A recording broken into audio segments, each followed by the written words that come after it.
Jadi sekarang kamu tinggal di rumah Renan dengan Kira, nak? Tista menarik nafas panjang sebelum kemudian menghembuskannya perlahan. Iya, Bu, jawabnya datar. Sementara, Kira bagaimana kondisinya sekarang? Sudah membaik, dia sudah ceria dan aktif lagi, obatnya pun sudah hampir habis. Dia nggak sabar banget untuk segera sembuh dan ada keheningan panjang yang tidak sengaja Tista ciptakan di antaranya dengan Tista yang kemudian mengatupkan bibirnya rapat-rapat. Dan apa Tista? Tista bertanya pada dirinya sendiri, mengingatkannya pada keputusannya sendiri untuk tinggal hanya sampai Kira benar-benar sembuh.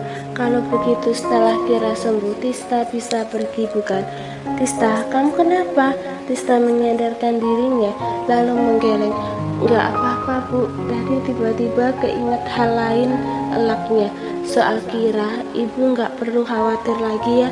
Tista yakin sebentar lagi Kira akan sembuh sepenuhnya. Ibu memang nggak khawatir sama Kira lagi, nak. Setelah kamu memutuskan untuk mendatangi Kira, Ibu sudah yakin Kira akan baik-baik saja. Almirah menjawab dengan sendu sebelum melanjutkan. Terima kasih ya sudah mengalah, nak. Ibu yakin sulit untuk kamu mengambil keputusan ini, tapi kamu melakukannya dan Ibu sangat bahagia. Tista tersenyum tipis meskipun ibunya tidak bisa melihatnya. Meskipun Tista masih merasa begitu canggung dan bingung dengan kondisinya saat ini, tapi pada dasarnya ia sama sekali tidak menyesali keberadaannya di sini. Tista tidak tahu apa yang akan terjadi kalau wanita itu dia tetap keras kepala dan kembali ke Paris, dan Tista menyadari bahwa ada ketakutan di dirinya kalau sampai Kira kenapa-napa.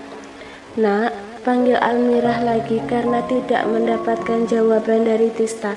Pesan Ibu jangan sampai keras kepalamu menyakiti dirimu lagi ya. Apapun keputusanmu setelah ini, Ibu minta kamu lebih mendengarkan apa yang hati kamu mau daripada apa yang kamu pikirkan ya. Apa yang hatinya mau saat ini. Ibu tutup dulu ya, nak. Ibu masih ada tamu soalnya nggak enak kalau ditinggal sendirian lama-lama. Iya, Bu. Setelah sambungan terputus, Tista terdiam di tempatnya dengan pikirannya yang terbagi. Dia memikirkan mengenai ucapan ibunya tentang apa yang hatinya mau. Tista tidak tahu apa yang dia rasakan saat ini, selain bahwa dia cukup nyaman berada di samping putrinya. Kira benar-benar anak yang manis dan begitu bergantung padanya. Hal yang asing tapi juga secara tidak sadar membuat Hasta menjadi dipenuhi kehangatan putrinya ini. Hanya saja Renan masih menjadi luka terdalamnya yang membuat Tista lebih peduli untuk melindungi dirinya sendiri ketimbang yang lainnya. Katakanlah ia egois, tapi apa yang harus dia lakukan kalau hanya dengan melihat Renan saja? Tista merasa seperti melewati lagi semua hal yang terjadi bertahun-tahun lalu. Tista seolah di bawah melangkah kembali ke 7 tahun lalu saat segalanya bermula, saat hubungannya dengan Renan berubah menjadi menyakitkan hingga membuat Tista pergi sejauh-jauhnya dari Indonesia, membuatnya kabur, membawa semua lukanya, meninggalkan anak yang baru saja ia lahirkan setelah bertaruh nyawa. Tista menarik nafas, tiba-tiba teringat apa yang tadi terjadi hingga akhirnya membuat Tista kini menyendiri di kamar yang ia tempati di rumah ini, tepatnya pada ucapan yang tidak sengaja ia ucapkan berkaitan dengan masa lalunya dengan Renan. Itu hanya hal sepele, sesepele dirinya yang mengingat kesukaan pria itu, tapi tetap saja itu membuatnya merasa aneh. Tista pikir dia sudah melupakan semua kenangannya dengan Renan sebelum malam ketika pria itu mengambil keperawanannya, tapi ternyata semua itu masih tersimpan rapi di otaknya. Tista tidak mau mengakuinya, tapi bersama pria itu pernah membuatnya sangat bahagia selama 3 tahun menjadi kekasih Renan. Tista melewati banyak sekali hal indah dan menyenangkan. Tista pertama kali mengenal Renan dari Fauzan ketika kakaknya itu membawa Renan ke rumah mereka.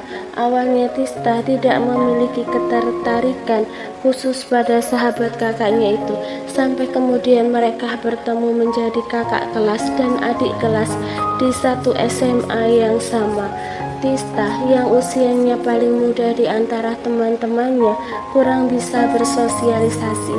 Itu membuat Fauzan pada akhirnya menitipkan Tista pada Renan, meminta Renan menjaganya, dan bermula dari permintaan Fauzan itu membuahkan kedekatan yang jauh lebih dalam dan intens. Mereka akhirnya berpacaran, menjalin romansa seperti remaja pada umumnya. Saat Renan lulus dan kuliah pun mereka masih terus bersama dan saling mendukung satu sama lain, mengukur kenangan indah sebagai sepasang kekasih yang saling melengkapi. Renan yang selengean dan Tista yang tipe anak teladan. Hanya Tista yang bisa mengatur Renan dan hanya Renan yang bisa menghadapi Tista dengan segala sifat kekanakannya. Sampai malam itu pun tiba, malam di mana akhirnya Renan menghancurkan kebersamaan mereka selama kurang lebih 3 tahun sebelumnya. Renan mengambil keperawanannya secara paksa dan membuat sebuah trauma yang sampai saat ini masih mengungkung Tista, membuatnya yang hanya mengingatnya saja merasa seperti kembali ke kamar itu dan mengulang semuanya di dalam pikirannya. Tista bangkit berdiri, membuka jendela, lalu langsung meraup oksigen sebanyak-banyaknya. Tista menggeleng-geleng, mengendalikan dirinya untuk tidak lagi kembali kalah dengan perasaannya. Itu sudah berlalu, Tista.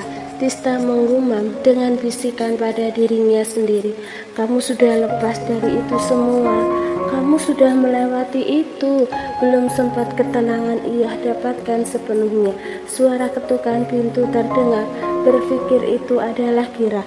Tista akhirnya menarik nafas panjang sekali demi kemudian bisa melangkah menuju ke pintu.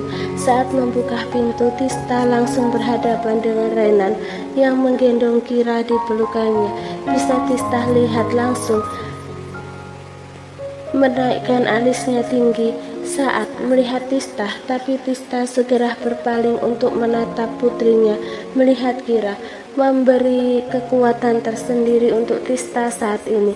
Apalagi kini putrinya itu menatapnya dengan mata indahnya, juga ekspresi merengeknya yang membuat hati Tista terasa hangat.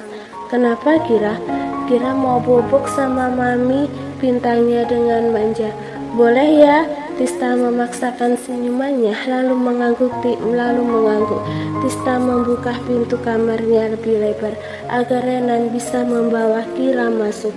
Putrinya itu sebenarnya sudah bisa berjalan sendiri, tapi dia terlihat mengantuk dan tubuhnya masih sedikit lemas, sisa dari sakitnya kemarin.